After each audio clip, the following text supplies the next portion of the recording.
Book 2, Chapter 3, The Days of Imprisonment. The arrival of a second fighting machine drove us from our peephole into the scullery, for we feared that from his elevation the Martian might see down upon us behind our barrier. At a later date we began to feel less in danger of their eyes, for to an eye in the dazzle of the sunlight outside, our refuge must have been blank blackness, but at first the slightest suggestion of approach drove us into the scullery in heart-throbbing retreat. Yet, terrible as was the danger we incurred, the attraction of peeping was, for both of us, irresistible. And I recall now with a sort of wonder that, in spite of the infinite danger in which we were between starvation and a still more terrible death, we could yet struggle bitterly for that horrible privilege of sight. We would race across the kitchen in a grotesque way between eagerness and the dread of making a noise, and strike each other and thrust and kick within a few inches of exposure. The fact is that we had absolutely incompatible dispositions and habits of thought and action, and our danger and isolation only accentuated the incompatibility. At Halliford, I had already come to hate the curate's trick of helpless exclamation. His stupid rigidity of mind, his endless muttering monologue vitiated every effort I made to think out a line of action, and drove me at times, thus pent up and intensified, almost to the verge of craziness. He was as lacking in restraint as a silly woman. He would weep for hours together, and I verily believe that to the very end this spoiled child of life thought his weak tears in some way efficacious. And I would sit in the darkness, unable to keep my mind off him by reason of his importunities. He ate more than I did, and it was in vain that I pointed out that our only chance of life was to stop in the house until the Martians had done with their pit. That in that long patience a time might presently come when we should need food. He ate and drank impulsively, in heavy meals, at long intervals. He slept little. As the days wore on, his utter carelessness of any consideration so intensified our distress and danger that I had, much as I loathed doing it, to resort to threats, and at last to blows. That brought him to reason for a time. But he was one of those weak creatures, void of pride, timorous, anemic, hateful souls, full of shifty cunning, who face neither God nor man, who face not even themselves. It is disagreeable for me to recall and write these things, but I set them down that my story may lack nothing. Those who have escaped the dark and terrible aspects of life will find my brutality, my flash of rage in our final tragedy easy enough to blame, for they know what is wrong as well as any, but not what is possible to tortured men. But those who have been under the shadow, who have gone down at last to elemental things, will have a wider charity. And while, within, we fought out our dark, dim contest of whispers, snatched food and drink, and gripped hands and blows, without, in the pitiless sunlight of that terrible June, was the strange wonder, the unfamiliar routine of the Martians in the pit. Let me return to those first new experiences of mine. After a long time, I ventured back to the peephole to find that the newcomers had been reinforced by the occupants of no fewer than 3 of the fighting machines. Those last had brought with them certain fresh appliances that stood in an orderly manner about the cylinder. The second handling machine was now completed, and was busied in serving one of the novel contrivances the big machine had brought. This was a body resembling a milk can in its general form, above which oscillated a pear-shaped receptacle, and from which a stream of white powder flowed into a circular basin below. The oscillatory motion was imparted to this by one tentacle of the handling machine.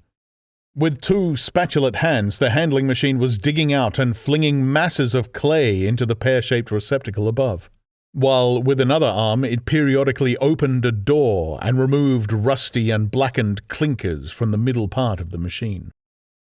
Another steely tentacle directed the powder from the basin along a ribbed channel towards some receiver that was hidden from me by the mound of bluish dust.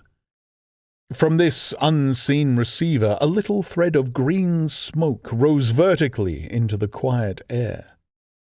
As I looked, the handling machine, with a faint and musical clinking, extended, telescopic fashion, a tentacle that had been a moment before a mere blunt projection, until its end was hidden behind the mound of clay. In another second, it had lifted a bar of white aluminium into sight, untarnished as yet, and shining dazzlingly, and deposited it into a growing stack of bars that stood at the side of the pit. Between sunset and starlight, this dexterous machine must have made more than 100 such bars out of the crude clay, and the mound of bluish dust rose steadily until it topped the side of the pit. The contrast between the swift and complex movements of these contrivances and the inert, painting clumsiness of their masters was acute, and for days I had to tell myself repeatedly that these latter were indeed the living of the two things. The curate had possession of the slit when the first men were brought to the pit. I was sitting below, huddled up, listening with all my ears. He made a sudden movement backwards, and I, fearful that we were observed, crouched in a spasm of terror. He came sliding down the rubbish and crept beside me in the darkness, inarticulate, gesticulating, and for a moment I shared his panic. His gesture suggested a resignation of the slit, and after a little while my curiosity gave me courage, and I rose up, stepped across him, and clambered up to it. At first, I could see no reason for his frantic behavior. The twilight had now come, the stars were little and faint, but the pit was illuminated by the flickering green fire that came from the aluminium making. The whole picture was a flickering scheme of green gleams and shifting rusty black shadows, strangely trying to the eyes. Over and through it all went the bats, heeding it not at all. The sprawling Martians were no longer to be seen. The mound of blue-green powder had risen to cover them from sight, and a fighting machine, with its legs contracted, crumpled, and abbreviated, stood across the corner of the pit. And then, amid the clangor of the machinery, came a drifting suspicion of human voices that I entertained at first only to dismiss. I crouched, watching this fighting machine closely, satisfying myself now for the first time that the hood did indeed contain a Martian. As the green flames lifted, I could see the oily gleam of his integument and the brightness of his eyes. And suddenly I heard a yell and saw a long tentacle reaching over the shoulder of the machine to the little cage that was hunched upon its back.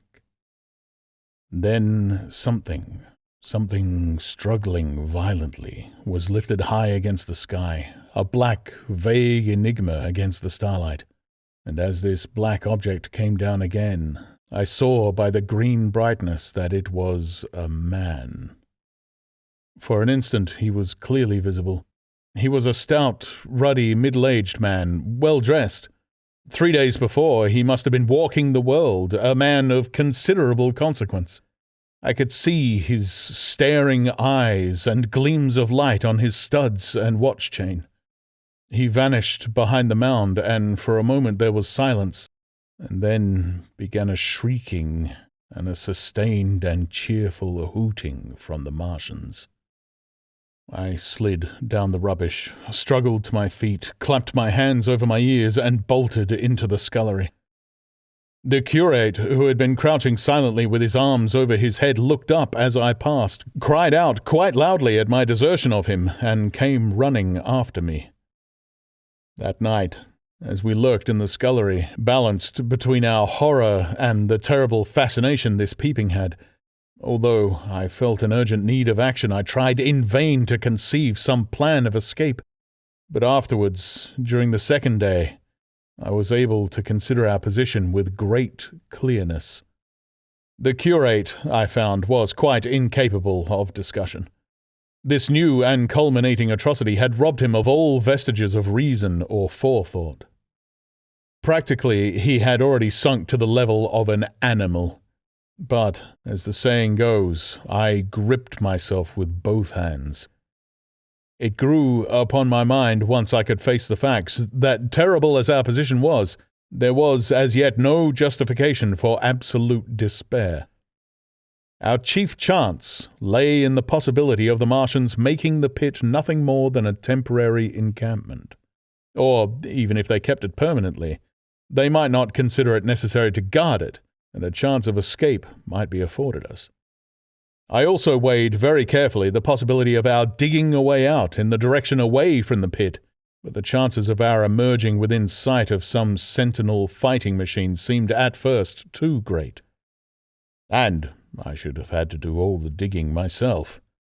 The curate would certainly have failed me. It was on the third day, if my memory serves me right, that I saw the lad killed. It was the only occasion on which I actually saw the Martians feed. After that experience, I avoided the hole in the wall for the better part of a day. I went into the scullery, removed the door, and spent some hours digging with my hatchet as silently as possible. But when I had made a hole about a couple of feet deep, the loose earth collapsed noisily, and I did not dare continue. I lost heart and lay down on the scullery floor for a long time, having no spirit even to move. After that, I abandoned altogether the idea of escaping by excavation. It says much for the impression the Martians had made upon me that at first I entertained little or no hope of our escape being brought about by their overthrow through any human effort. But on the fourth or fifth night, I heard a sound like heavy guns.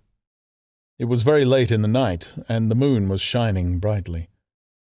The Martians had taken away the excavating machine, and, save for a fighting machine that stood in the remoter bank of the pit, and a handling machine that was buried out of my sight in a corner of the pit immediately beneath my peephole, the place was deserted by them. Except for the pale glow from the handling machine and the bars and patches of white moonlight, the pit was in darkness, and except for the clinking of the handling machine, quite still. That night was a beautiful serenity. Save for one planet, the moon seemed to have the sky to herself. I heard a dog howling, and that familiar sound it was that made me listen. Then I heard, quite distinctly, a booming exactly like the sound of great guns. 6 distinct reports I counted, and after a long interval, 6 again, and that was all.